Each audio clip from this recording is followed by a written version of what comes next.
혹시 최근에 병원을 다녀오셨나요? 그리고 다녀오면서 어떤 생각을 하셨나요?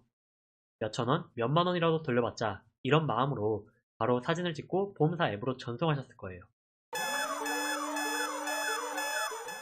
그런데 여러분, 이 행동이 나중에 얼마나 큰 부메랑이 되어 돌아오는지 아시나요?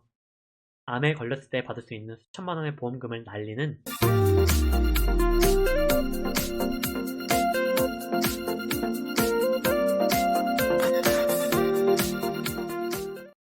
안녕하세요. 여러분의 탐나는 보험을 만들어드리는 김상진입니다. 많은 분들이 내가 낸 돈으로 내가 보장받는 게 뭐가 문제냐 이렇게 말하실 거예요. 맞습니다. 실비는 우리에게는 없어서는 안 되는 소중한 보험이죠. 하지만 단순히 받는 것보다 중요한 건 언제 어떻게 받는지입니다. 오늘 영상은 단순하게 보험금을 잘 받는 방법이 아니에요. 여러분의 미래 자산을 지키는 전략이 되겠습니다. 오늘 주제 잘 모르면 보험료는 보험료대로 냈는데 나중에 배신당한 것 같은 감정을 느낄 수 있어요. 오늘은 보험금 청구 3년 전략과 서명하면 안 되는 5가지 서류를 속 시원하게 설명드릴 테니까요.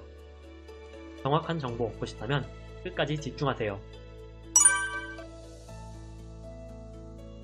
자, 원리부터 아주 쉽게 설명드릴게요. 여러분이 보험금 청구 버튼을 누르는 순간 그 기록은 해당 보험사에만 남는 게 아닙니다. 한국신용정보원이라는 거대한 전산망에 여러분의 병력 데이터가 공유돼요. 이게 무슨 뜻이냐고요? 예를 들어서 설명해 볼게요. A라는 분이 1년 전에 허리가 삐끗해서 물리치료를 몇 번 받았어요. 하루당 병원비 3만원이 나왔고 실비를 청구해서 총 5만원 정도 돌려받았습니다. 기분이 참 좋죠? 그런데 1년 뒤에 이분이 종합보험을 새롭게 가입하려고 했어요. 이때 보험사가 말합니다. 고객님, 1년 전에 허리 치료를 받으셨네요? 척추 쪽은 보장 못해드립니다. 척추질환 부담보 또는 보험료를 할증하겠습니다. 억울하죠?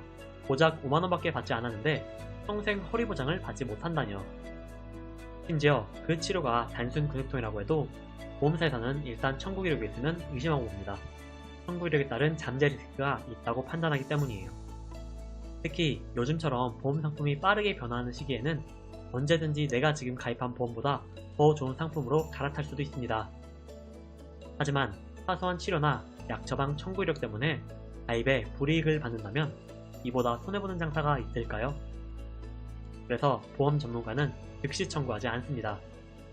바로 전략적인 청구를 해요. 그럼 보험금을 아예 받지 말라는 거냐고요? 절대 아닙니다. 바로 법을 이용하자는 거죠. 상법 제662조에 따르면 보험금 청구권 소멸시효는 3년입니다. 즉 병원에 다녀온 날로부터 3년 안에 청구하면 모든 보험금을 다 받을 수 있어요. 그래서 제가 제안드리는 게 보험금 청구 3년 전략입니다.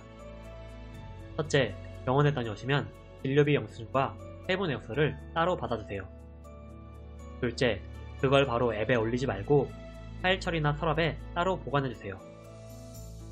셋째, 날짜별로 잘 구분해두고 3년이 지나기 전에 한 번에 청구하면 됩니다.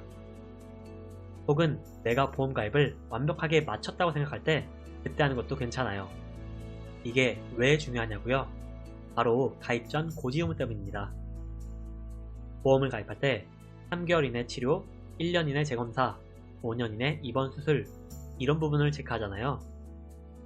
만약 여러분이 4개월 전에 식도염으로 3일치 약을 먹었어요.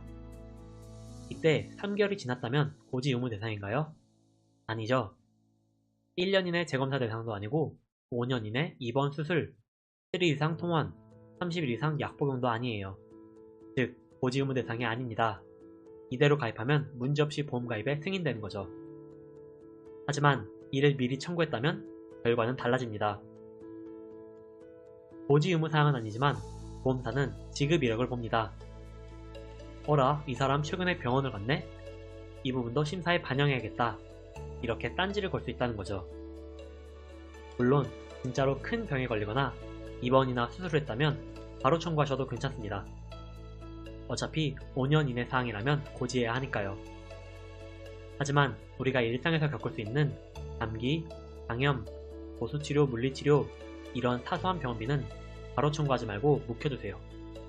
여러분의 깨끗한 보험 무사고 기록이 나중에 훨씬 더 좋은 조건으로 보험을 가입할 수 있는 최고의 스펙이 됩니다. 자, 이번에는 더 무서운 상황으로 가보겠습니다. 보험금을 청구했는데 금액이 좀 크거나 내용이 애매하다면 손해사정사라는 분이 갑자기 현장 조사를 나올 거예요. 고객님, 이건 절차상 필요한 거니 사인만 해주시면 빠르게 처리해드리겠습니다. 이때 무턱대고 사인하면 바로 지급되는 게 아니라 보험금 부지급 통지서가 날라올지도 모릅니다. 그래서 제가 딱 정해드릴게요. 사인하면 되는 5가지 서류입니다. 바로 메모 준비하세요. 첫째, 면책동의서. 이번엔 주는데 나중에 딴소리 하지 말라는 각서입니다. 향후 재발이나 합병증이 생겨도 청구 못해요. 둘째, 부재소합의서. 나중에 문제가 돼도 소송을 걸지 말아라, 이런 내용입니다. 헌법에서 보장한 재판받을 권리를 포기하는 매우 위험한 서류예요. 셋째, 의료자문 동의서. 이게 제일 중요합니다. 내 주치의가 아니라 보험사가 돈을 주는 자문의사에게 물어보겠다는 건데요. 보험회사 입장에서 유리한 결과가 나올 확률이 높은 만큼 조심하세요. 이럴 경우에는 제3의 의료기관에서 동시감정을 받아보자 라고 역제안하는 게 좋습니다. 넷째, 건강보험공단 요양급여 내역 열람 동의서. 이건 여러분의 10년치 병원 기록을 다 털어보겠다는 겁니다. 이번 청구권이랑 상관없는 과거의 사소한 기록까지 뒤져서 이거 고지 위반이네 하고 태클 걸 구실을 찾을 수 있습니다. 법적인 의무사항이 아니니 꼭 거절하세요. 다섯째, 국세청 연말정산 자료. 과거 의료비 지출 내역을 통해 어떤 병원에 갔는지 찾아내려는 겁니다. 마찬가지로 의무사항이 아니니 무조건 거절하세요. 그럼 어떤 서류에는 사인해도 괜찮을까요? 바로 의무기록 열람 동의서입니다. 단, 서류에 빈칸을 두지 말고 반드시 어느 병원, 어느 기간, 어느 치료인지 특정해야 합니다. 백지 위임장은 보험사에게 여러분의 뒷조사를 허락하는 프리패스가 될 수 있으니 주의하세요. 오늘 내용은 일반인분들이 하나하나 기억하고 대응하기에는 정말 복잡합니다. 아플 때 정신없어 죽겠는데 3년치 서류를 모아둔다든지 서류를 꼼꼼히 보고 서명한다든지 사실상 불가능에 가깝죠. 그래서 여러분 곁에 제대로 된 담당 설계사가 필요한 거예요. 보험을 가입할 때 중요한 건 싸게 가입하는 것보다 보상받을 때 내 편이 되어주는지입니다. 저 김상진 설계사는 항상 고객님들께 말씀드려요. 병원 가시게 되면 저한테 꼭 연락주세요. 청구하시기 전에 병원 서류 저에게도 보내주세요. 제가 먼저 검토해서 대리 청구도 도와드리고 필요할 때마다 가이드도 해드립니다. 이게 바로 여러분들이 전문가에게 보험을 관리받아야 할 이유입니다. 절대 보험사를 여러분 혼자서 상대하려고 하지 마세요. 여러분의 편이 되어주는 설계사와 함께 할 수 있습니다. 오늘 영상 도움이 되셨나요? 주변 지인분들에게 공유해보시고 구독과 좋아요도 부탁드릴게요. 혹시 내 보험에 부족한 부분이 없을까 고민되는 분이 되면 상담 번호나 댓글로 문의 남겨주세요. 제가 직접 30여 개의 보험사를 비교 분석하여 여러분 상황에 맞는 명쾌한 해답을 찾아드릴게요. 지금까지 탐나는 보험의 김상진이었습니다. 본 광고는 손해보험협회 광고심의 기준을 준수하였으며 유효기간은 심의일로부터 1년입니다.